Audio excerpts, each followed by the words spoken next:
detalhadamente no primeiro dia que os réus têm direito ao silêncio e à não autoincriminação, ou seja, não há o compromisso de dizer a verdade.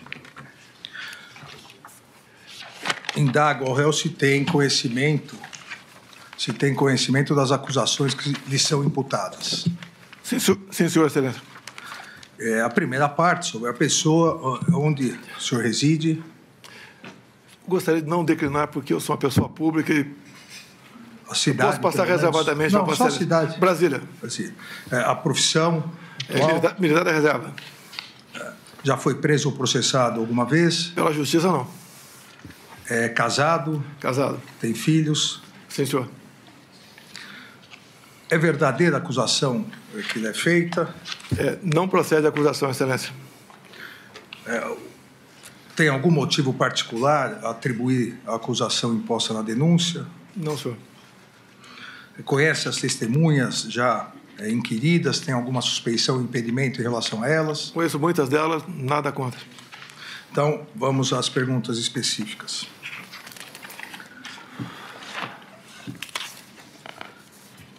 Eu inicio aqui indagando ao ex-presidente Jair Bolsonaro. Eu vou fazer de forma cronológica. No dia 5/7/2022, a reunião ministerial, que já foi várias vezes aqui citado, uma vez que outros réus do Núcleo 1 participaram, o ex-ministro da Justiça Anderson Torres, Paulo Sérgio Nogueira, o ex-ministro da Defesa, e Augusto Heleno, também o ex-ministro da Casa, do GSI. O senhor, e essa é uma das imputações feitas pela Procuradoria-Geral da República, a narrativa, a construção da narrativa e reiteração da narrativa de deslegitimar a Justiça Eleitoral, as eleições e as urnas eletrônicas, acusando constantemente, de forma permanente, que havia fraude nas urnas eletrônicas. E nessa reunião do dia 5 de julho, nessa reunião ministerial, em vários momentos, o senhor se refere assim. Então, eu vou citar alguns momentos. Que as eleições, as pesquisas estão exatamente certas, diz o senhor, de acordo com os números que estão dentro dos computadores do TSE, né? Ainda, entre aspas. Está a notícia hoje na imprensa, o Fachin, à época presidente do Tribunal Superior Eleitoral, o Fachin assinou um acordo aí com outros países para vir fiscalizar a eleição. Olha, com todo o respeito a todos vocês aqui, vocês agora irem fiscalizar as eleições, a minha avó, o João das Couves, um marciano, não vai descobrir nada. É tudo perfumaria. É como aquela pessoa que se maqueia muito bem para se parecer bonita, né? Mas se der uma chuvinha, vai tudo por terra. É o que está acontecendo no Brasil. Depois, também na sequência, o senhor se referindo diretamente ao ex-ministro Paulo Sérgio diz, entre aspas, nós vamos esperar chegar 23, 24 para se fuder, depois perguntar por que eu não tomei providência lá atrás. E não é providência de força, não. Um palavrão. Não é dar tiro. Ô, Paulo Sérgio, vou botar a tropa na rua, tocar fogo aí, metralhar. Não é isso, porra. Daí para frente, quero todo ministro fale o que eu vou falar aqui e vou mostrar. Se está achando que eu vou ter 70% dos votos e vou ganhar como ganhei em 2018 e vou provar, o cara está no lugar errado. Aqui não tem ninguém com... E continua. Aí mais um trecho. Entre aspas. Por que os caras estão preparando tudo, pô? Para o Lula ganhar no primeiro turno, na fraude. Vou mostrar como e por quê. Alguém acredita aqui em Fachin, Barroso, Alexandre de Moraes? Alguém acredita? Se acreditar, levanta o braço. Acredita que eles são pessoas isentas, estão preocupados em fazer justiça, seguir a Constituição? Aí, num outro trecho da reunião, também entre aspas, o nosso Supremo aqui é um poder à parte, é um super Supremo. Eles decidem tudo, fora, muitas vezes fora das quatro linhas. Não dá para a gente ganhar o jogo, né? Com o pessoal atirando tijolo da arquibancada em cima dos jogadores nossos. Com o juiz que toda hora dá impedimento quando a gente ataca. Mesmo o cara sai driblando na área dele até fazer o gol, o juiz dá impedimento. Aí, na sequência, também eu não tenho, entre aspas, eu não tenho dúvida que está acontecendo, não tenho prova de muita coisa, mas tenho dúvida. Essas afirmações que o réu fez nessa reunião, na verdade, elas foram uma sequência de várias afirmações em várias entrevistas. Então, eu queria que o réu esclarecesse qual era concretamente o fundamento que o réu tinha para poder alegar fraudes, que havia fraudes nas eleições, fraude nas urnas eletrônicas, e que os ministros do TSE, citados nominalmente, à época, os ministros do Supremo, que faziam parte do TSE, o ministro Barroso, o ministro Fachin e eu, estariam direcionando as eleições. Sim, senhor ministro. Primeiro, boa tarde a Vossa Excelência, senhor ministro Luiz Fux, senhor Paulo Gonet.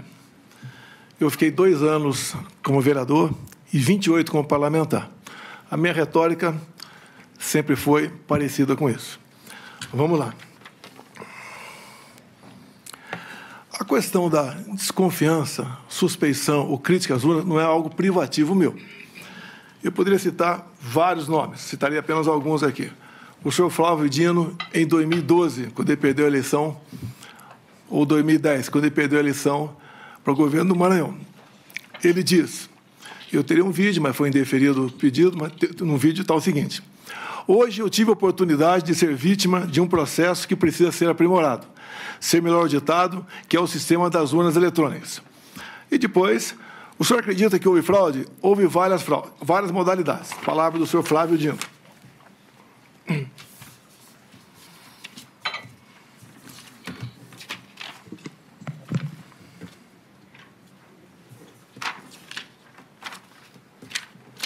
Depois também, curiosamente, uma outra inserção no horário eleitoral gratuito do senhor Carlos Lupe. Por que curiosamente? Foi ele que entrou com uma ação no TSE pela minha inelegibilidade, por crítica às urnas eletrônicas. Ele falava em fraude.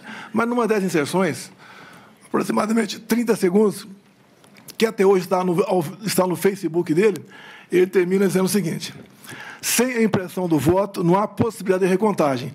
Sem recontagem, a fraude impera. Repito a Vossa Excelência, até hoje isso está lá no Facebook do senhor Carlos Lupe. Eu batalhei muito na Câmara, desde 2012, pelo voto impresso. Consegui aprová-lo em 2015 para 2016. A senhora Dilma Rousseff vetou, a proposta voltou para o Congresso, só na Câmara nós derrubamos o veto, com votos do PT, inclusive. No Senado, algo parecido, também derrubamos o veto. Fiquei feliz que teríamos, em 2018, o voto impresso. Eu não lembro se eu pedi audiência ou o ministro Fux me convidou. Eu fui conversar com ele sobre essa questão. E ele mostrou para mim que 5% das sessões eleitorais do Brasil teriam o voto impresso. Por que 5%? Porque não tinha recurso para mais coisa. E, com o tempo, ia chegar a 100%. Fiquei muito feliz, agradecer ao ministro Fux, me tratou muito bem. Mas, infelizmente, logo depois, por 8-3, o Supremo Tribunal Federal declarou o voto impresso como sendo inconstitucional, porque a impressão do voto poderia ferir a segurança das eleições. Bem, então tivemos o voto normal em 2018. A minha campanha em 2018, algo atípico, com todo respeito. Nem eu esperava que me eleger presidente, tendo em vista quem eu era. Eu era um parlamentar que não era parlamentar de partido, eu não tinha apoios políticos, mas acabei, então, como desde 2014, após o segundo turno das eleições, eu me lancei pelo Brasil falando que ia disputar a eleição em 2018, acabei me elegendo, sem antes passar por uma facada, quase me levou a óbito.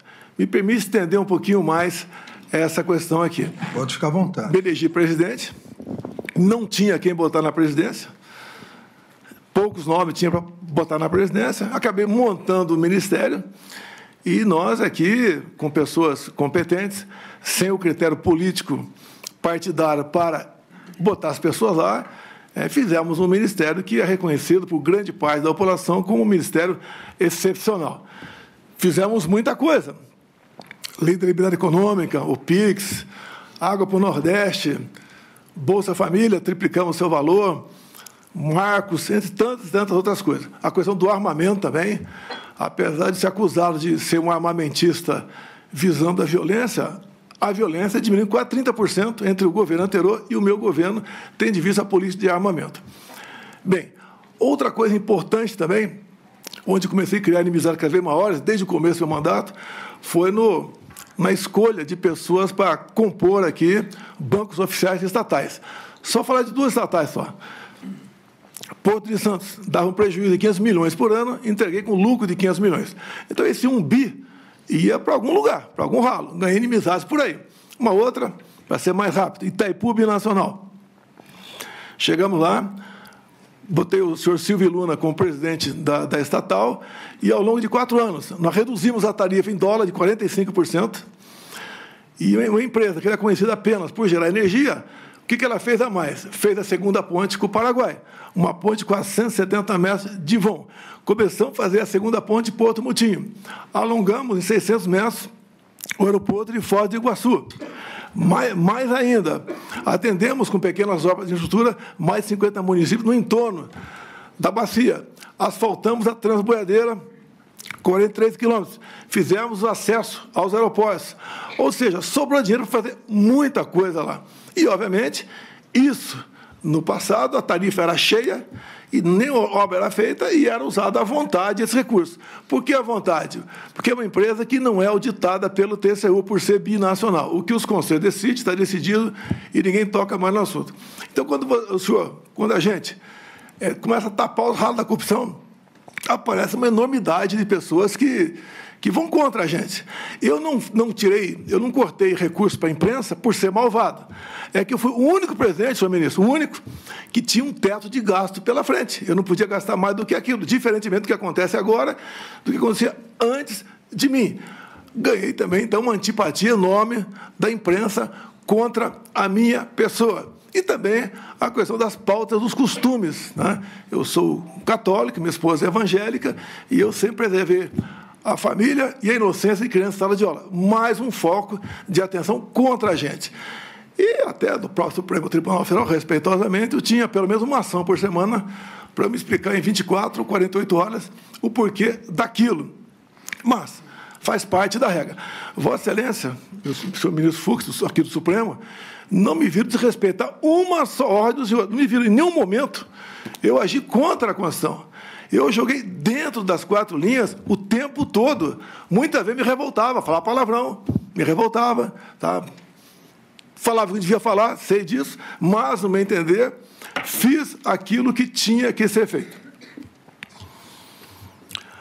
Quanto à providência na questão das eleições aqui, eu deixo claro a Vossa Excelência, as Forças Armadas não se miscuíram na política. E nem eu, como presidente, também fiz o mesmo. O senhor ministro Barroso, enquanto presidia o TSE, criou a Comissão de Transparência Eleitoral e colocou lá dentro, entre outras instituições, as Forças Armadas. O que eu falei para o ministro da Defesa? Já que colocaram a gente aqui, vamos fazer o melhor possível para auxiliarmos o TSE para que a eleição seja mais clara e transparente possível. No tocante àquela reunião de julho, onde alguns falam que reunião do golpe com 20 plaquinhas na frente das pessoas, mas 40 pessoas assistiam. Vossa Excelência falou ali que dos 70%. Coincidência, talvez, ministro? Eu complementei. Vão aparecer 49. Apenas uma coincidência. Não tinha prova de nada no tocante. Esse é um desabafo meu, com toda certeza. Dúvida sobre eleições. Aqui eu tenho um documento aqui da Associação Nacional dos Peritos Criminais Federais. Diz logo na entrada aqui: as fragilidades das urnas eletrônicas sem o voto impresso. E mais na frente, também, a Associação Nacional dos Peritos Criminais diz: fraude sistêmica facilitada, consenso científico, todo o sistema eletrônico / computacional possui vulnerabilidades. Então, basicamente, senhor ministro, a minha retórica me levava a falar dessa maneira. Essa reunião não era para ter sido gravada, algo reservado. como em tudo quanto é local, você faz reunião reservada. Alguém gravou, do meu entender, de má fé. E ela tornou-se pública. Eu não estaria explicando essa questão aqui agora. Essa foi a minha retórica, que eu usei muito enquanto deputado e depois como presidente, também buscando aí o voto impresso como uma forma a mais de termos mais uma barreira, né, para evitar qualquer possibilidade de se alterar o resultado de umas eleições. Eu gostaria de complementar aqui, sempre lembrando ao ex-presidente Bolsonaro que a resposta é livre, responde se quiser, em virtude da possibilidade de direito ao silêncio. A questão na reunião, além da imputação de fraude, de problemas urnas, também há o incentivo, e essa é a imputação feita pela Procuradoria-Geral da República, o incentivo à deslegitimação da Justiça Eleitoral. E eu leio um outro trecho aqui, com 1h, 13 minutos e 59 segundos da reunião, onde o senhor disse, entre aspas, pessoal, perder uma eleição não tem problema nenhum. Nós não podemos perder a democracia numa eleição fraudada. Olha o Fachin. O cara não tem limite. E não vou falar que o Fachin está levando 30 milhões de dólares. Não vou falar isso aí. O que o Barroso está levando, 30 milhões de dólares. Não vou falar isso aí. Que o Alexandre de Moraes está levando 50 milhões de dólares. Não vou falar isso aí. Não vou levar para esse lado. Não tenho prova, pô. Mas algo esquisito está acontecendo. Esse cidadão que está aqui é um marxista, advogado do MST. O Alexandre de Moraes, vocês sabem qual é a vida pregressa dele. O Barroso, vocês também sabem. Quais eram os indícios que o senhor tinha que nós estaríamos levando 50 milhões, 30 milhões de dólares? Não tem indício nenhum, senhor ministro. Tanto é que era uma reunião para não ser gravada, um desabafo, uma retórica que eu usei. Se fosse outros 3 ocupando, teria falado da mesma coisa. Então, me desculpem, não tinha essa intenção de acusar de qualquer desvio de conduta dos senhores 3. Se eu puder complementar. Por favor. Por ocasião das eleições, agora propriamente dito, logo um pouco avante isso aí. Acredito, senhor ministro, que foi um pouco disfuncional. Eu não pude, por exemplo, por decisão do TSE, fazer live do Alvorada. Eu tinha que ir na casa de um conhecido para fazer uma live. Eu não pude, por ocasião do horário eleitoral gratuito, usar as imagens de 7 de setembro, usar as imagens minhas na ONU, usar imagem do outro candidato lá numa comunidade do Rio de Janeiro, usando o gorro do CPX. Eu não podia usar imagens do enterro da rainha Elizabeth. Eu não podia, basicamente, fazer nada. Quase tudo era proibido. Houve decisão também que eu não podia baixar o preço do combustível, como se eu fosse baixar na canetada, isso aí. Eu fui acusado de muita coisa, inclusive pedófilo, durante esse período. Agora, o outro lado, podia tudo, até me acusar de genocida. Então, tudo isso aconteceu. Quando eu não pude usar as imagens do Lula ali, defendendo o aborto, ou ao lado de ditadores, isso prejudicou a minha campanha. Eu queria mostrar também a imagem dele em 2009, defendendo lá o Irã enriquecer urânio acima de 30% para fins pacíficos, segundo ele. Eu fui tolhido. O maior prejuízo que eu tive, no meu entender, foi não poder usar imagens do 7 de setembro. Com todo respeito, acredito que isso tudo pesou contra a gente. E no mais, né? 3 resoluções do TSE, que tem que entrar para valer, tem que entrar em vigor de março para trás, do ano das eleições, valeram, inclusive, uma editada entre o primeiro e o segundo turno. As partes de direita, todas derrubadas constantemente em nome da desinformação. Então, dessa desfuncionalidade, no meu entender, prejudicou bastante a minha campanha. Como já havia dito anteriormente em outro depoimento, né, no interrogatório não cabe contestação ao que diz o réu, mas é importante citar, e o senhor citou isso, que quando o senhor foi acusado de pedofilia, as imagens feitas e o diálogo, o Tribunal Superior Eleitoral imediatamente proibiu a utilização dessas imagens no debate que seria realizado domingo à noite. E o TSE proibiu isso, sendo provocado domingo às 14h. Aqui vamos para um outro ponto, senhor presidente. A live do dia 29/7/2021 já foi assunto aqui no interrogatório de Anderson Gustavo Torres.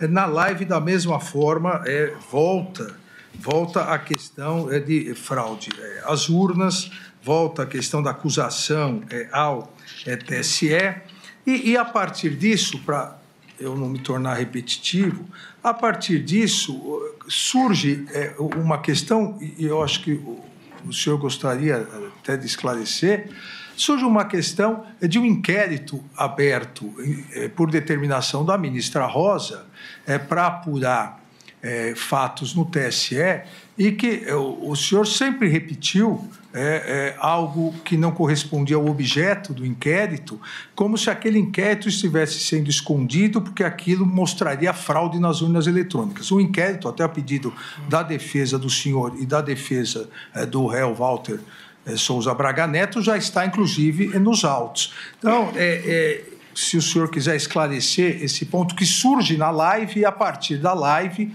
continua durante todo o segundo semestre de 2021 e durante todo o período de 2022 até as eleições. Sim, senhor. Na semana seguinte ao segundo turno de 2018, foi instalado um inquérito, 1361, para apurar inconsistências, fragilidade do sistema eleitoral. E o inquérito começou a voar, a andar bastante rápido. Numa das primeiras páginas, o diretor de TI do TSE, seu José Janino, foi ouvido. E a primeira pergunta feita para ele é sobre a atuação dos hackers lá dentro. E ele responde que eles tiveram de abril até o final do segundo turno dentro dos computadores do TSE. Obviamente, a entrada eram por TRS outros, mas foi a resposta do diretor de TI, José Janino, que estiveram lá dentro. A segunda resposta que o José Janino respondeu a um questionamento é que eles haviam capturado as senhas de um ministro, posso falar o nome dele? Por favor. Sérgio Banhos, e 5 diretores outros. Quer dizer, além do hack estar lá dentro, ele teve que sequestrar a senha de um ministro e 5 diretores.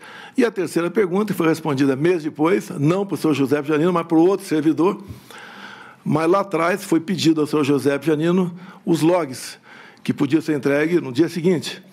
Levou aproximadamente 9 meses, e a resposta foi que o log havia sido inadvertidamente apagado. Tanto tempo para responder isso. Isso tudo, senhor ministro, no meu entender, não entendo quase nada de informática, são medidas que estimulam o que poderia até ser fake news contra o sistema eleitoral brasileiro. Essas respostas, sendo mais rápidas e precisas, como esse inquérito está aberto até hoje, poderia dirimir essas dúvidas. Esse inquérito 1361 está em aberto até hoje, está em São Paulo, e Vossa Excelência, eu acho que foi após aquela live minha, que era um inquérito ostensivo, Vossa Excelência classificou como confidencial. Então, aí ficou realmente uma preocupação grande da nossa parte. Não vou sugerir nada a quem quer que seja aqui, mas acredito que, dado o que vem acontecendo de reclamações por ocasião das eleições, para o bem da democracia, seria bom que algo fosse aperfeiçoado para que não pudesse haver qualquer dúvida sobre o sistema eleitoral. Se não houvesse essa dúvida, com toda certeza, nós não estaremos aqui hoje. Na verdade, não há nenhuma dúvida sobre o sistema eletrônico, e esse inquérito não tem absolutamente nada a ver com as urnas eletrônicas, absolutamente nada, e a sua defesa vai poder esclarecer bem, porque já está juntado aos autos. Mas da live, acho que isso é o importante. Vamos a um terceiro ponto, que é também importante, citado na denúncia, se o senhor quiser esclarecer.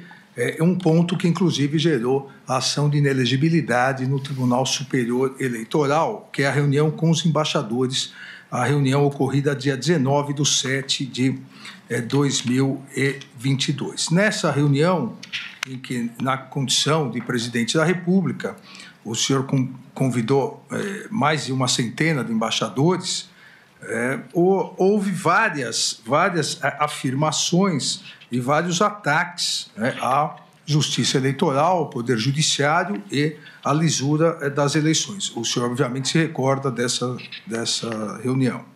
Eu vou citar alguns trechos aqui e o senhor fique à vontade se quiser esclarecer. Volta essa questão do inquérito, que, como eu disse, o inquérito não tem absolutamente nenhuma ligação com as urnas. O inquérito foi um hacker que ingressou e pegou banco de dados de servidores e o senhor diz, entre aspas, teria muita coisa a falar aqui, mas eu quero me basear exclusivamente isso para os embaixadores, em um inquérito da Polícia Federal que foi aberto após o segundo turno das eleições de 2018, onde um hacker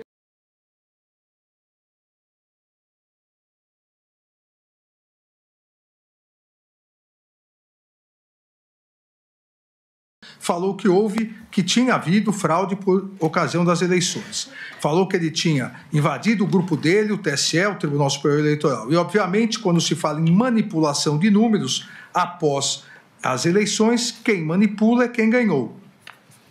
Aí também uma outra questão sobre isso. Tudo começa nessa denúncia que foi de conhecimento do Tribunal Superior Eleitoral, onde o hacker diz claramente que ele teve acesso a tudo dentro do TSE. Disse mais, obteve acesso aos milhares de códigos-fonte.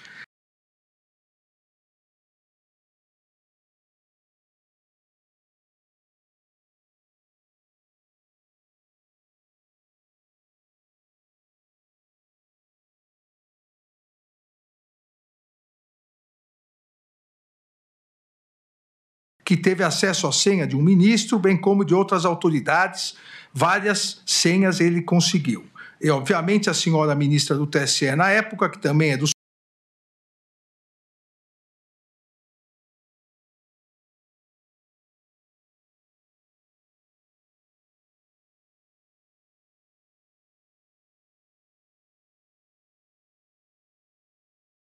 Supremo Tribunal Federal, Rosa Weber, fez com que o inquérito fosse instalado aqui, nas palavras do senhor.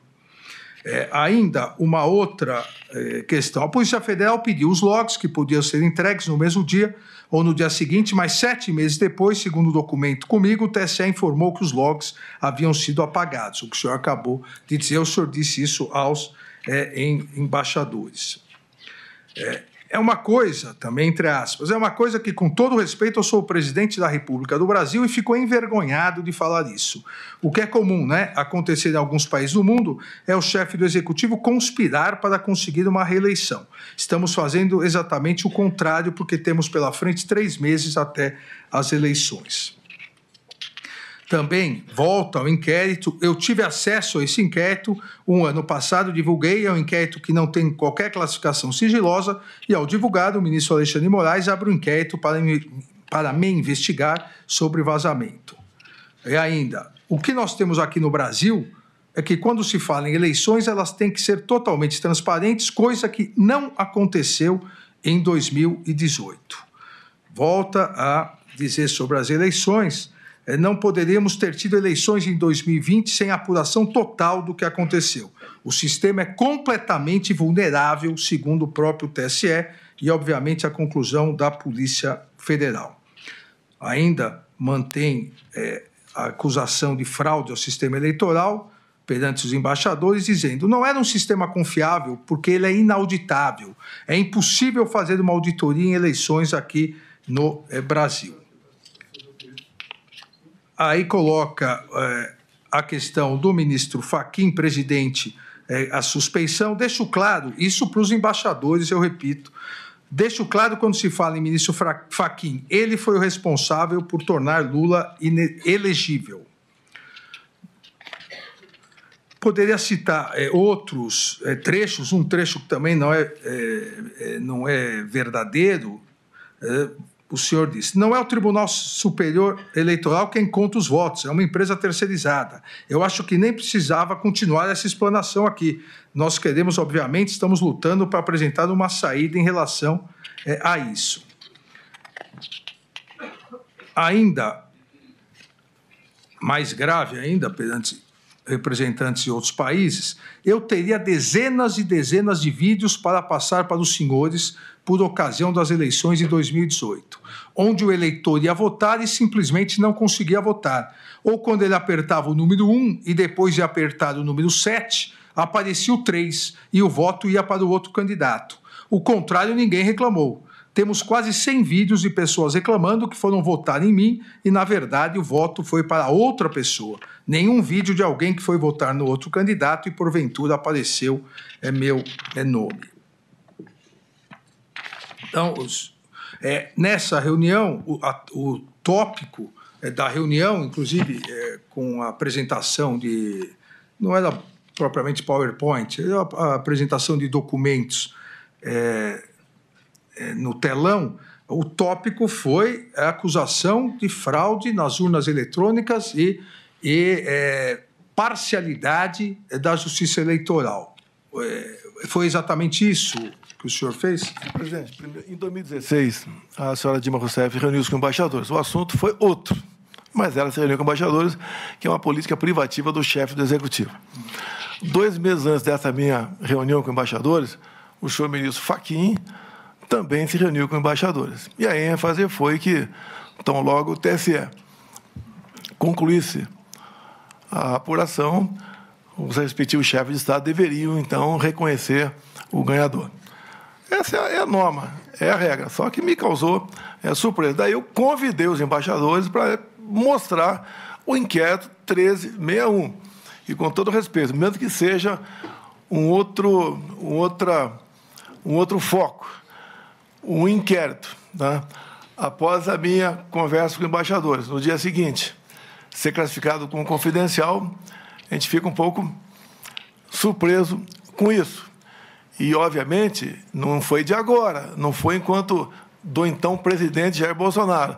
Desde 2012, no mínimo, eu sempre lutei pelo voto impresso. Nós estávamos na iminência de aprovar uma PEC dentro da Câmara dos Deputados que tratava do voto impresso. A autoria da deputada Bia Kiss, o relator, o deputado Felipe Barros. Quando, então, o senhor ministro Barroso foi lá para o parlamento, conversou com lideranças, no dia seguinte foram trocados os componentes da comissão especial, nós perdemos a votação na comissão, depois o presidente resolveu levar para o plenário, ganhamos, mas não com voto qualificado. Então, essa questão do voto impresso é uma coisa minha desde há muito tempo, como foi do Flávio Dino, como foi de outras personalidades, a mais variada possível, a maioria de esquerda. Então, se eu exagerei na retórica, devo ter exagerado com toda certeza. Mas a minha intenção, meu objetivo sempre foi mais uma camada de proteção por ocasião das eleições, de modo que evitasse qualquer conflito, né, qualquer suspeição. Lembro ainda que em 2014, quando Aécio Neves perdeu para a senhora Dilma Rousseff, foi contratada pelo PSDB uma auditoria externa. E a conclusão da auditoria externa foi que as urnas são inauditáveis.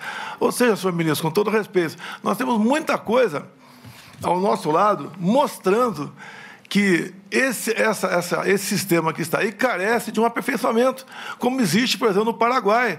No Paraguai, a eleição, no meu entender, ideal, o papel da urna, como passou a existir nas últimas eleições, até na Venezuela, que foi permitido lá notar que algo de anormal estava acontecendo. Nós não podemos esperar que aconteça isso no Brasil para tomar uma providência.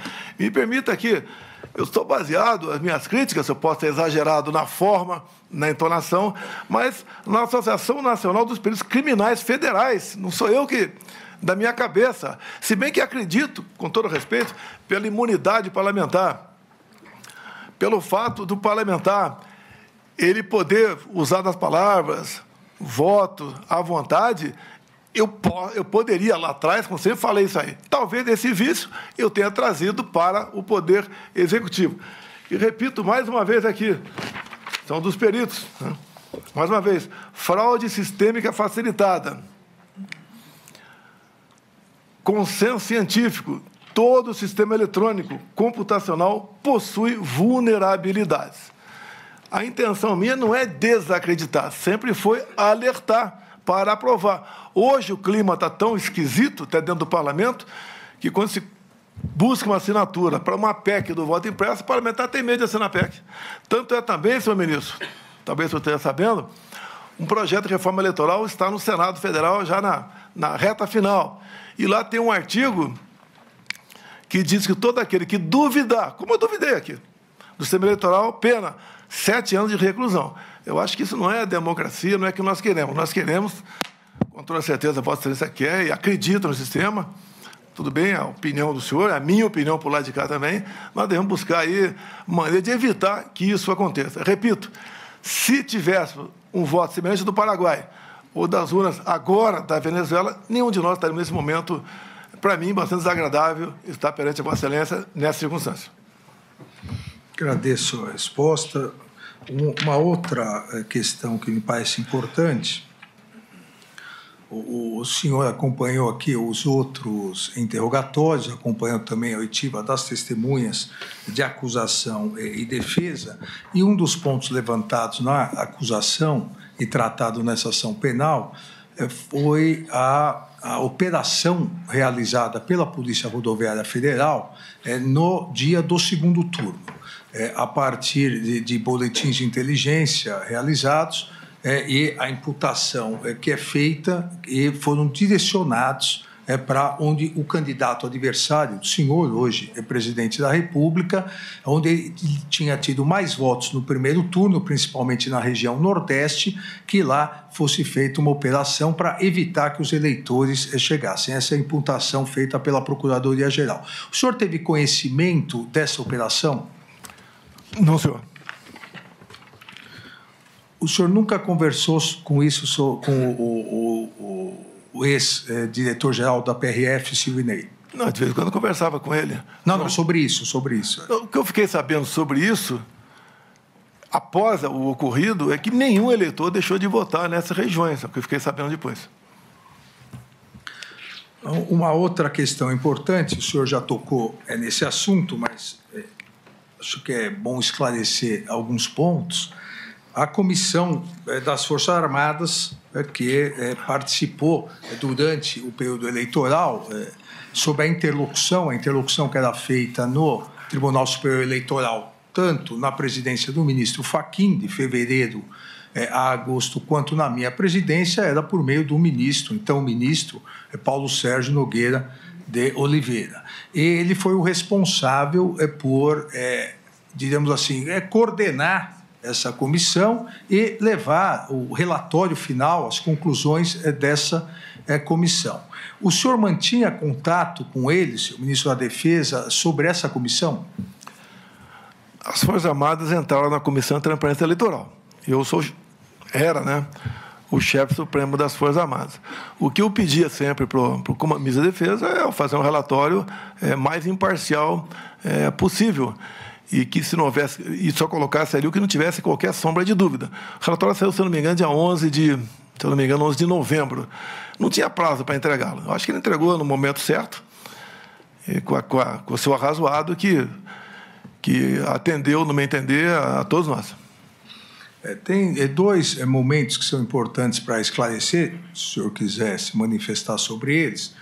O primeiro é o momento em que o então ministro da Defesa, o general Paulo Sérgio, ele comunica ao TSE e pede uma reunião para entregar essa conclusão que teria sido já realizada pela comissão. E desmarca logo após,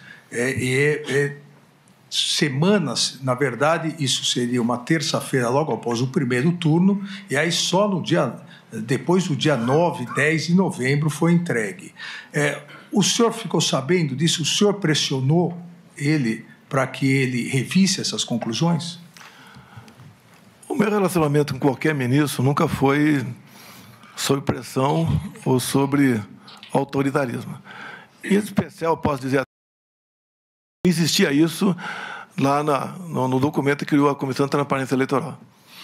E a segunda questão importante a esclarecer sobre esse tópico, após a apresentação do relatório, das conclusões da Comissão das Forças Armadas, o Tribunal Superior Eleitoral emitiu uma nota em relação a essas conclusões. E houve uma espécie de réplica do Ministério da Defesa, dizendo que, apesar de ter entregue aquele relatório que não apontava nenhuma fraude, nenhuma vulnerabilidade, não poderia dizer que isso não poderia vir a ocorrer. O senhor chegou a conversar com o então Ministro da Defesa para que ele soltasse essa nota? Eu tomei conhecimento disso, teve minha aquiescência. Agora, como diz aqui no relatório aqui da Associação Nacional de Peritos Criminais, né? Todo o sistema eletrônico possui vulnerabilidades. O que não é vulnerável hoje pode ser amanhã. Então, passou a ser uma preocupação nossa, porque estavam inseridos dentro do processo eleitoral via a comissão criada pelo ministro Barroso.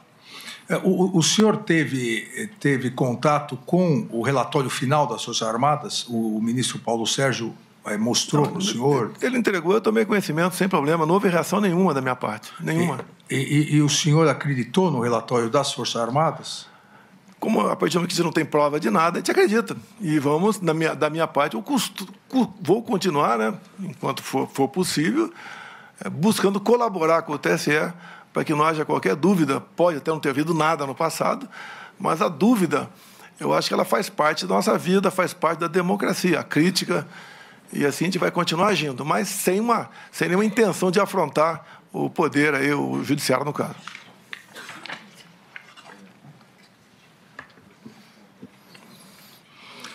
Vamos a um outro tópico importante, a reunião do dia 7. Na verdade, as reuniões antecedentes e depois a reunião do dia 7 de dezembro.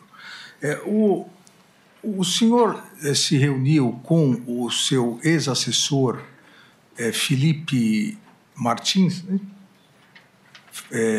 O Felipe Martins, com um advogado que foi levar estudos sobre o artigo 142 e uma minuta de decreto com considerandos, uma minuta que previa a quebra da normalidade democrática?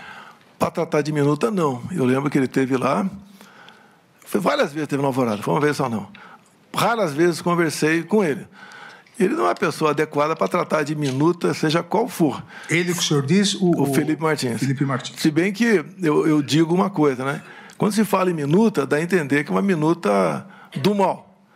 Da nossa parte, tá? Quando se fala em minuta do mal, conspiração, né? Eu sempre tive o lado da Constituição. Então, eu refuto qualquer possibilidade de falar em minuta de golpe ou uma minuta que não esteja enquadrada dentro da Constituição brasileira. Mas essa minuta, esse documento que o senhor conversou com eles, continha o quê? Não conversei sobre essa minuta com ele, foi bater um papo lá apenas. Teve um padre presente também, não lembro o nome dele. Era comum padre, pastores ir orar lá na Alvorada, e eu atendia todo mundo. Muitas vezes entrava uma pessoa lá e no carro tinha mais 3 ou 4. E nem sempre eu atendia todo mundo. Geralmente estava na parte domiciliar, que é de cima, e às vezes eu descia para atender essas pessoas lá embaixo, que era o escritório da presidência. Não fiquei na presidência, não teria tido um montão de problemas que tivesse lá, dada a minha erisipela, que me vitimou por aproximadamente 20 dias. No dia 7/12, o senhor se recorda da reunião com o então ministro da Defesa e os comandantes militares? Eu não posso garantir que tal dia foi tratado tal assunto. 7 de dezembro, você não está 7 de dezembro. Eu não posso dizer que estou tratando desse ou daquele assunto. Essas reuniões que ocorreram, tá, foram, em grande parte, em função da decisão do TSE. Quando nós peticionamos o TSE sobre possíveis vulnerabilidades, no dia seguinte, não foi acolhido, não se discute nada mais além disso, e nos surpreendeu uma multa de 22 milhões de reais.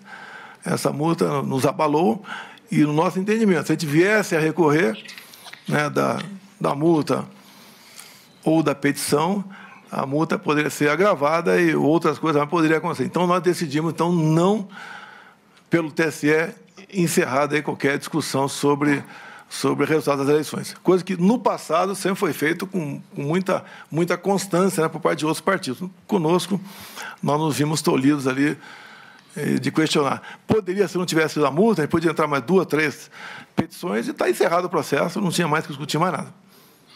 Agora, o senhor não se recorda da data, mas o senhor se recorda dessa reunião com o ministro Paulo, então ministro Paulo Sérgio, o comandante Freire Gomes e o almirante Garnier? Olha, o que foi conversado nessas poucas reuniões, que teve reunião para tratar de outros assuntos. Por exemplo, tratamos de GLO, porque os caminhoneiros estavam parando na iminência de parar sobre o que poderia acontecer com aquela multidão em frente aos quartéis. Então, teve reunião para tratar exclusivamente desse assunto. Conforme falou o general Freire Gomes, talvez tenha sido nessa reunião, nós estudamos possibilidades outras dentro da Constituição. Ou seja, jamais saindo das 4 linhas. Como o próprio comandante Paulo Sérgio falou, que tinha que ter muito cuidado na questão jurídica, porque não podíamos fazer nada fora disso. Obviamente, a gente sabia disso. Em poucas reuniões, abandonamos qualquer possibilidade de uma ação constitucional. Abandonamos e enfrentamos aí o ocaso do nosso governo.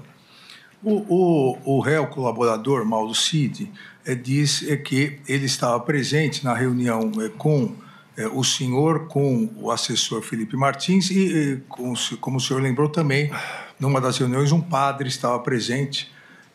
E nessa reunião foi-lhe apresentado uma minuta, um documento com vários considerandos e algumas previsões, e o senhor teria, aqui entre aspas, nos termos utilizados pelo réu colaborador, o senhor teria enxugado essa minuta, esse documento, tendo feito algumas alterações. O senhor se recorda disso?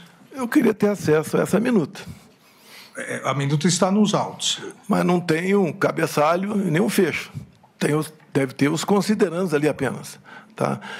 Isso foi colocado numa tela de televisão e mostrado de forma rápida ali. Mas a discussão sobre esse assunto já começou sem força, de modo que nada foi à frente. A ideia que alguns levantavam seria um estado de sítio, por exemplo. Até ouvi o ministro Fux questionando o coronel Cid aqui, se foi assinado ou não. Estado de sítio, né, como reza a nossa Constituição. Primeiro, o senhor tem que ter um fato, obviamente, né? E depois convocar os conselhos da Defesa e da República, coisa que não foi feita. Então, quando alguns falam que foi dado o início é a convocação dos conselhos.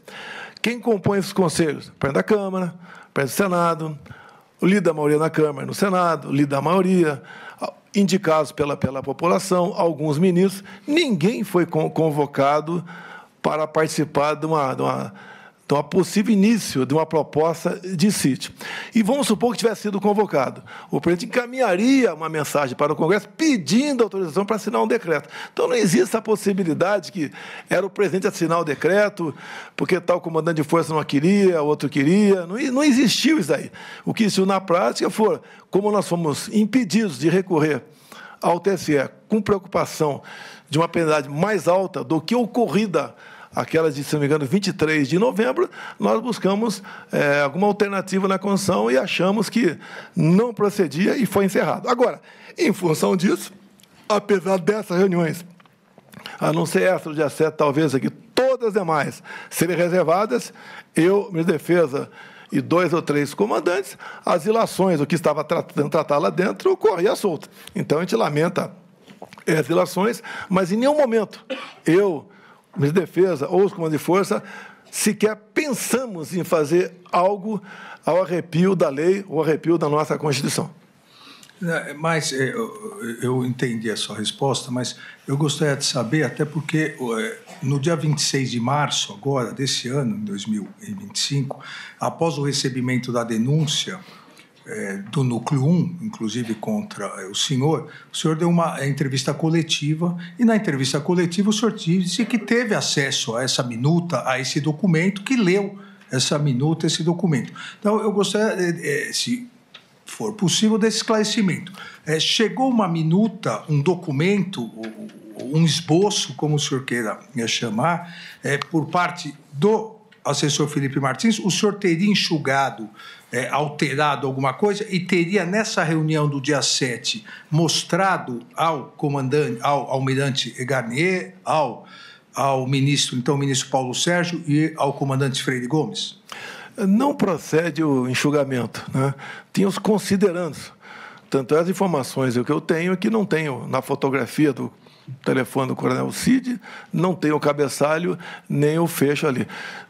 Eu conheço muito bem o Felipe Martins. Se ele tivesse participado de qualquer coisa, eu saberia precisar aqui qualquer contato com ele. Não procede. Eu vi agora há pouco o advogado do Anderson Torres, doutor Demóstenes, falando que talvez tenha sido um coronel, citou o nome dele, que tenha passado aquela matéria lá. Então, eu quero isentar aqui, por questão de consciência, o Felipe Martins.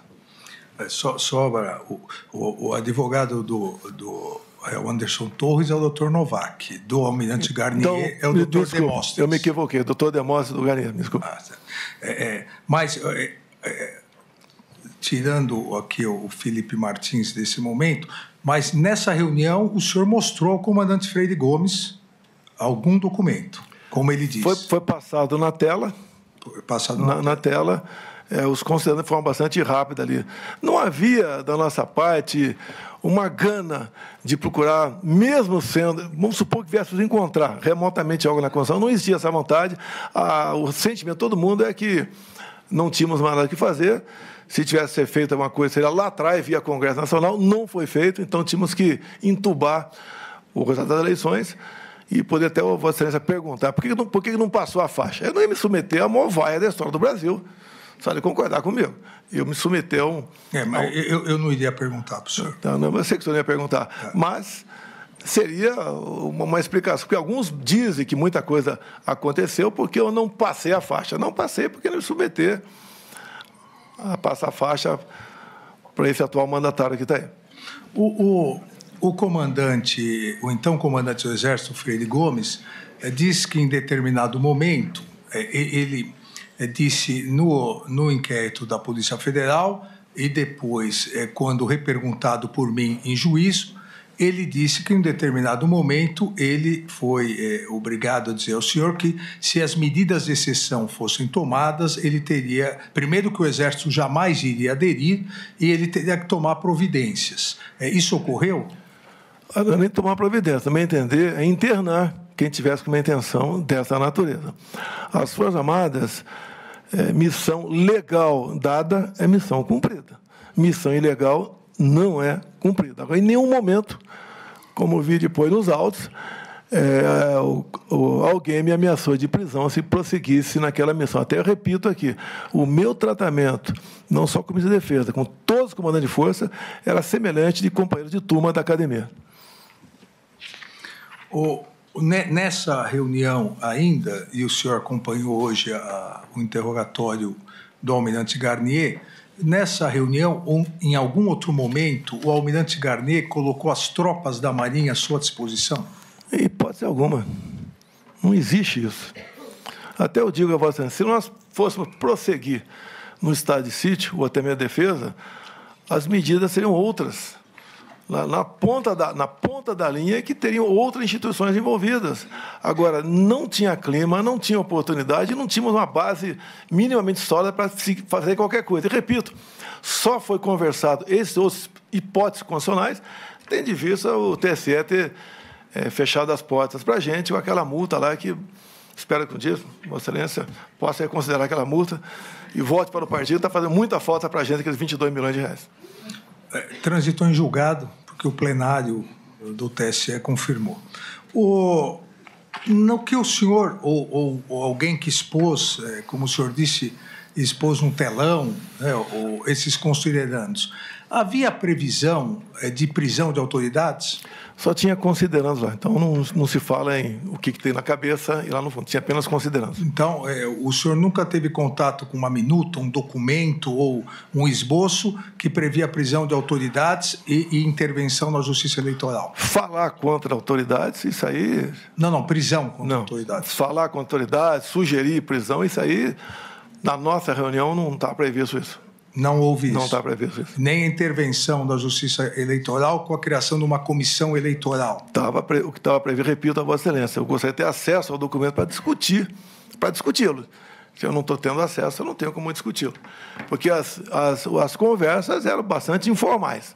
Não era algo proposto aqui, vamos decidir, nada disso aconteceu.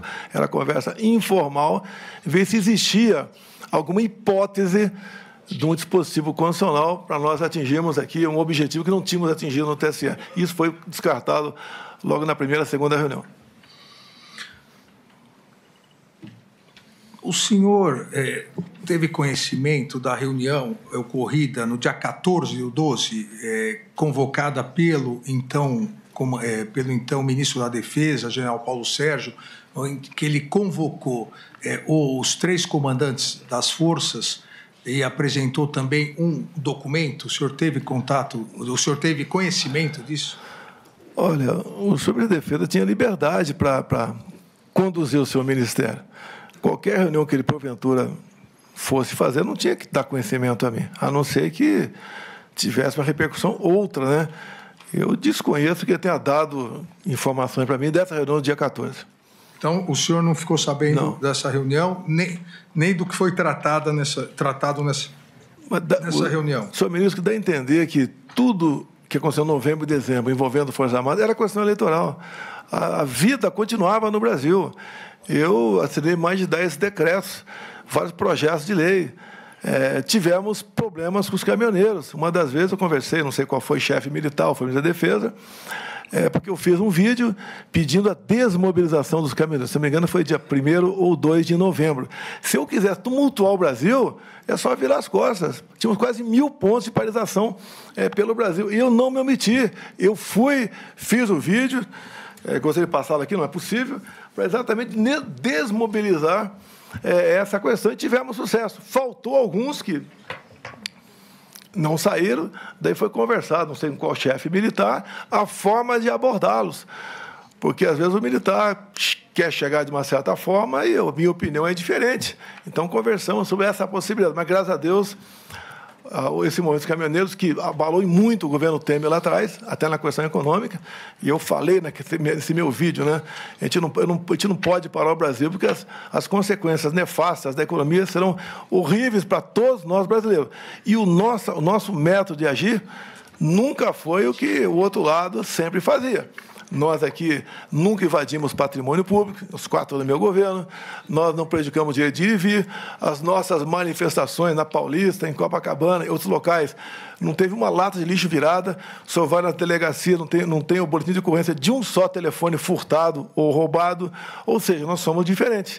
Então, essa dos caminhoneiros, apesar de eles estarem ali manifestando uma insatisfação, não seria dessa forma que nós aí buscaríamos atingir o nosso objetivo. Eu sempre defendi qualquer manifestação pacífica, seguindo a norma, a regulamentação, as leis, avisando as autoridades, e daí as nossas manifestações, até uma vez o ministro Fux estava no Supremo, estava preocupado com o 7 de setembro, eu falei, fica tranquilo, nosso pessoal não tem esse problema. Mas mesmo assim, ministro, tinha um batalhão lá embaixo, lá na garagem,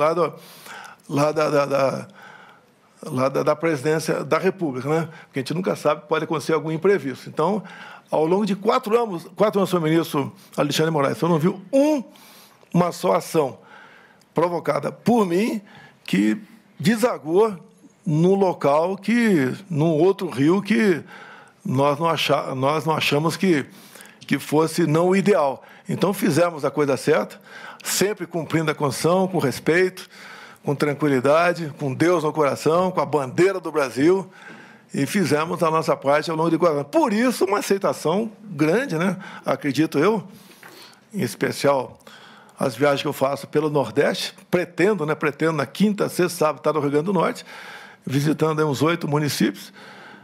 Se o senhor me permitir, logicamente, eu posso mandar umas imagens para o senhor, como é que o povo nos trata a gente na rua. Tá? Eu declino. Declino, sim, senhor. Posso fazer uma brincadeira? O senhor que sabe. Eu perguntaria aos seus advogados antes. Eu gostaria de convidá-la para ser meu vice em 26. É isso aí. Eu declino novamente. Meu ministro, desculpa aqui.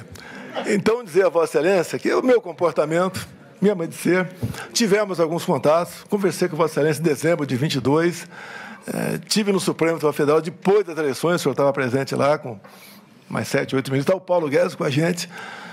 Acredito que o senhor não tem bola de cristal, mas o senhor olhando para a minha fisionomia, eu sempre procurei transmitir a verdade acima de tudo.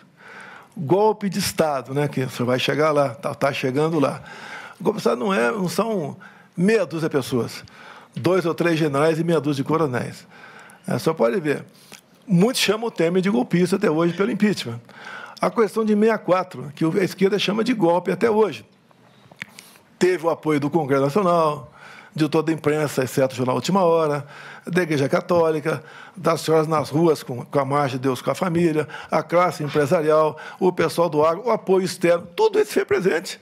Falar em golpe de Estado, dessa forma como se tratou aqui, o que aconteceu, em especial depois do meu governo, onde estava fora do Brasil, graças a Deus estava fora do Brasil, sem qualquer participação minha, sem qualquer liderança, sem Forças Armadas, sem armas, sem um núcleo financeiro, sem nada, isso não é golpe. Isso não é golpe. Até o Jornal do Estado de São Paulo fez um editorial há poucos meses atrás, que falou que o PT, sem a falsa bandeira da defesa da democracia, não tinha o que apresentar junto à população. E a gente vê que a gente está no caminho certo, né? O embate político é diferente do embate de Vossa Excelência com os colegas no tribunal. Para nós não é a canela que é o limite, né? Às vezes é do pescoço para baixo. Mas muitas pessoas fazem isso até pensando que está certo, bem intencionado. O que nós buscamos dessa forma aqui? É um norte, é uma direção comum. E eu busquei fazer isso o tempo todo no meu governo. Nunca fugi das 4 linhas da Constituição. Golpe, eu fico até às vezes arrepiado quando se fala que 8 de janeiro foi um golpe. Aquelas 1.500 pessoas, pobres coitados, que até foi levantada por um dos que me antecederam agora há pouco aqui, sem ônibus, né, chegaram na região do setor militar urbano na madrugada de domingo. E o pessoal foi embora logo depois da baderna. E sobrou para quem estava acampado aqui. Quem realmente fez, foi embora. Agora, aquilo não é golpe. Não foi encontrada uma arma de fogo junto àquelas pessoas. O próprio Lula, no dia anterior, que é uma pessoa bastante, coração muito grande, ele foi para Araraquara para ver aí uma erosão de uma chuva que tinha ocorrido dia 29 de dezembro. Ele estava fora de Brasília. Outras coisas mais aconteceram, acho que não é o caso de comentar aqui. E a gente só tem uma coisa a afirmar a Vossa Excelência. Da minha parte, por parte de comandantes militares, outros estados do meu lado, nunca se falou em golpe. Golpe é uma coisa abominável. O golpe até seria fácil começar. O after day, que é simplesmente imprevisível e danoso para todo mundo. O Brasil não poderia passar por uma experiência dessa. E não foi sequer cogitado essa hipótese de golpe no meu governo. Ainda, só para encerrar essa questão da reunião do dia 14, que o senhor não ficou sabendo dela, depois da reunião, o comandante Freire Gomes ou o comandante Batista Júnior foram conversar com o senhor sobre isso ou não? Eu não estou lembrado se foram conversar. Sei que o brigadeiro Batista Júnior, quando a gente conhece as pessoas, depois que dá o poder ou quando perde o poder, né? Ele foi cuidar da vida dele.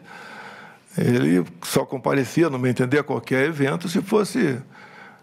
Eu nunca convoquei ninguém convidado. Agora, conversei, sim, com militares, às vezes de forma isolada, até para ter uma noção da conjuntura, o que estava acontecendo, trocar informação. Porque, ministro, quando o senhor perde uma eleição, ministro, é um vazio que o senhor não imagina. E a gente conhece os amigos exatamente nesse momento, né? Pouca gente procura, o pessoal quer distância, e eu aproveitava, nem falava com muitos para não importuná-los. Então, esse vazio, muitas vezes, era preenchido aqui com a visita, com a conversa amigável entre eu e alguns oficiais generais das Forças Armadas. Mudando aqui um pouco de tópico, mas dentro do que foi imputado ao senhor pela Procuradoria-Geral da República, a questão é da desinformação e a deslegitimação da Justiça Eleitoral. O senhor se reuniu com o hacker Delgatti e com a deputada Zambelli, que teria levado esse hacker, sugerindo que ele poderia invadir o TSE, e o senhor teria encaminhado a uma reunião no Ministério da Defesa para ser recebido pelo general Paulo Sérgio? Olha, a Carla Zambelli levou o hacker, eu recebi, não entendo nada de informática, não senti confiança nele, como de praxe, né? De acordo com o Ministério, eu encaminhei o hacker a ir para a Comissão de Transparência Eleitoral e nunca mais tive contato com ele.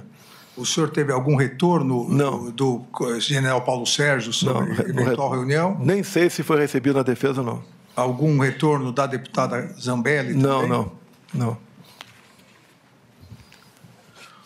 Falando ainda em reuniões interessantes, o senador Marcos Duval e o ex-deputado Daniel Silveira, eles procuraram o senhor para uma reunião para consultar o senhor.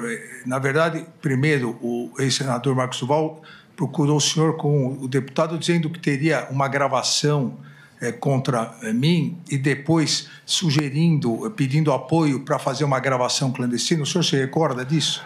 Eu recebi o senador, é um senador da República, até aquela data é um senador normal, e também o Daniel Silveira. Tá? Ouvi e despachei, e de repente eu recebi um zap que encaminhou para mim, e deve ter encaminhado a Vossa Excelência também, pelo que eu fiquei sabendo ali. Eu respondi para ele embaixo, né? Coisa de maluco. E não toquei mais no assunto, e nunca mais recebi ou conversei. Propostas lá, eu não sequer prestei atenção, mas nada disso foi aventado dessa possibilidade de gravar. O que foi falado para o Marcos Duval é que ele tinha uma certa liberdade com Vossa Excelência. Tá? E, da minha parte, não partiu nada no tocante a isso. A partir daquele momento, o senador ali não fez mais parte de qualquer contato comigo, tendo em vista ali o vazio da conversa que ele teve juntamente com o Daniel Silveira. Ainda um esclarecimento sobre uma outra reunião, essa após o período eleitoral. O senhor convocou ou convidou o general Teófilo para uma conversa diretamente com o senhor, sem a intermediação do comandante Freire Gomes? Olha, a família Teófilo é muito grande. Tem um mais antigo que eu, 1 ano, que foi candidato a governador pelo Ceará, junto comigo lá atrás da presidência. Tem outro mais novo um pouco que serviu comigo. E tem mais 2 irmãos. Então, a família tradicional. E eu convidei o Teófilo para bater um papo, fazer uma análise da conjuntura, trocar uma ideia pela consideração que eu sempre tive para com a família dele. Nada mais além disso. Agora, quando eu convido alguma pessoa, o que é natural se ele, na cadeira que tem alguém acima, ele participa, que foi convidado para conversar comigo. Sem nenhum problema a conversa com o João Teófilo. Uma outra questão que podemos esclarecer, foi apreendido pela Polícia Federal o que a Procuradoria, a Polícia Federal e a Procuradoria chamam de agenda, o que o advogado do general Heleno chamou não de agenda, mas o próprio general Heleno chamou de agenda, da Caixa Econômica Federal, onde havia diversas anotações relacionadas segundo a Procuradoria-Geral da República, a uma possível quebra da normalidade. O senhor teve acesso a essa agenda? O senhor conhece? Conversou alguma vez com o general Heleno sobre isso? O general Heleno é um dos homens mais respeitados nas Forças Armadas e fora dela. Nunca tivemos qualquer conversa fora da institucionalidade ou fora da legalidade. Continuando aqui em relação ao general Heleno, o brigadeiro Batista Júnior, no seu depoimento como testemunha, disse, e hoje o general Heleno confirmou a partir da inquirição feita pelo seu próprio advogado, é que no dia 17 de dezembro, que foi a formatura do neto do general Heleno no ITA, o general Heleno pediu uma carona ao brigadeiro Batista Júnior para poder retornar, porque havia sido convocado naquele momento para uma reunião com o senhor na presidência, o que causou surpresa ao brigadeiro Batista Júnior, porque o general Heleno estava lá com a família, haveria o jantar, a festa, a noite da formatura, e ele precisou se ausentar. O senhor lembra o motivo dessa convocação? Senhor ministro, eu sou apaixonado pelo general Heleno, confesso. Por vezes também eu estava em eventos e eu dava uma desculpa, olha, minha sogra está me chamando, eu vou ter que ir embora agora, tá? Eu me lembro de ter telefonado para ele, talvez tenha telefonado para ele. E se ele falasse, eu estou aqui na formatura, eu ia falar, general, deixa para a semana que vem, ou 2 dias depois da manhã. Então, não, se tivesse falado isso comigo, se eu telefonei para ele, teria acertado. Tanto é que eu não me lembro de qualquer reunião reservada sozinha, eu e Heleno. O João Heleno ia algumas vezes lá na Alvorada, batia um papo, e também acho que sentia um vazio dentro dele, né? Porque não é fácil a gente perder quem tinha convicção que ia ganhar. E nada mais além disso aconteceu com o João Heleno. Agora, repito a Vossa Excelência, isso é tudo conduzindo para algo irregular que estava fazendo. Eu vi a declaração do ministro José Múcio, da Defesa, no Roda Viva, né? Há poucos meses, ele falando que 8 de janeiro não foi golpe. Também o ex-ministro Aldo Rebelo, a mesma coisa. Também o ex-ministro da Defesa, Nelson Jobim, a mesma coisa, que foi presidente do TSE, inclusive. Outras, José Sarney, todo mundo falando isso, respeitosamente. Tá? O 8 de janeiro não é questão de opinião, é questão de fato. Preenche os requisitos para um possível golpe de Estado? Acredito que não. Tenho certeza que não. Eu estou com 70 anos de idade, tá? Que pese alguns deslizes na minha vida, eu tenho plena consciência o que é um ato dessa natureza. Vou confessar uma coisa a Vossa Excelência. Quando me elegi presidente da República, eu ajoelhei e falei, meu Deus, qual pecado eu cometi para pagar o preço de uma presidência?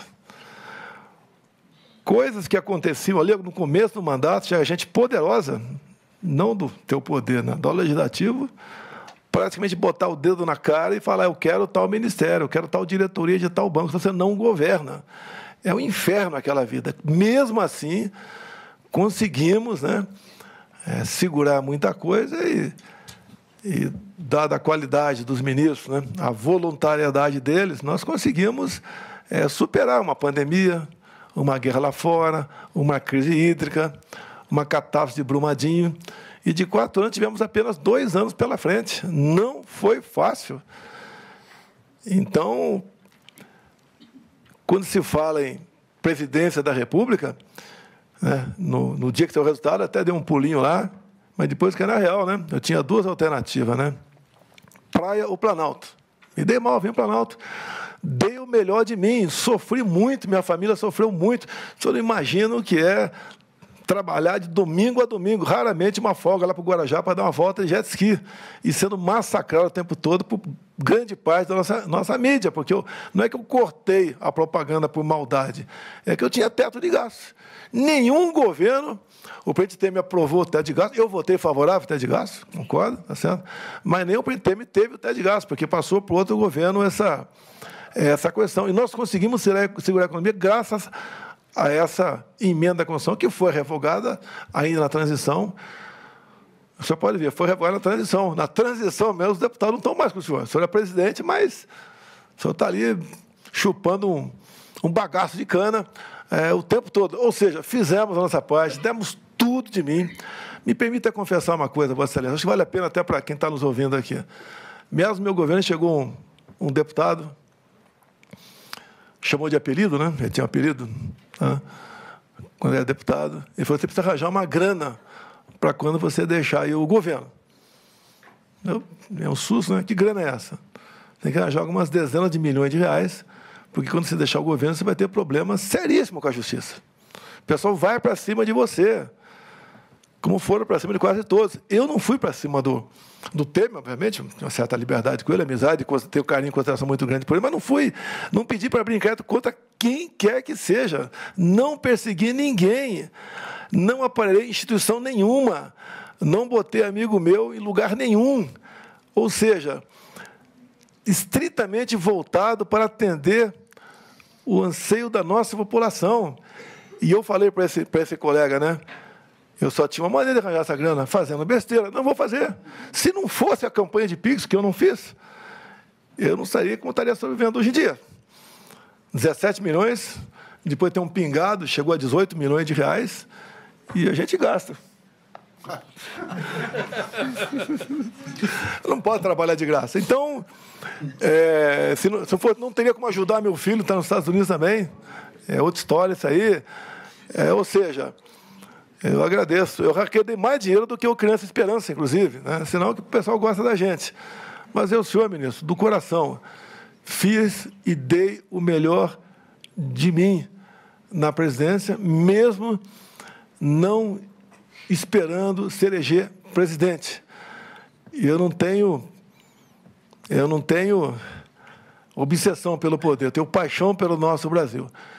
Estou com 70 anos de idade, se tiver outra cirurgia igual essa última que eu passei agora aqui, segundo o médico, eu vou estar no bico do urubu, então já vivi bastante e quero continuar colaborando com o meu país. Obviamente, não gostaria de ser condenado, até porque eu entendo que nada que estou sendo acusado procede. Eu quero ajudar o meu país e conto com tem dois aqui, um procurador muito importante também, que tem um julgamento isento. E eu peço a Deus que ilumine todos os senhores por ocasião da feitura do voto, do parecer, para o bem do nosso país. Uma última questão ao interrogado.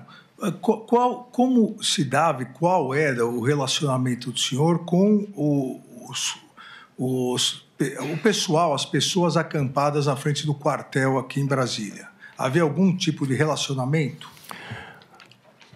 Olha, quando acabou o segundo turno, foi um movimento voluntário.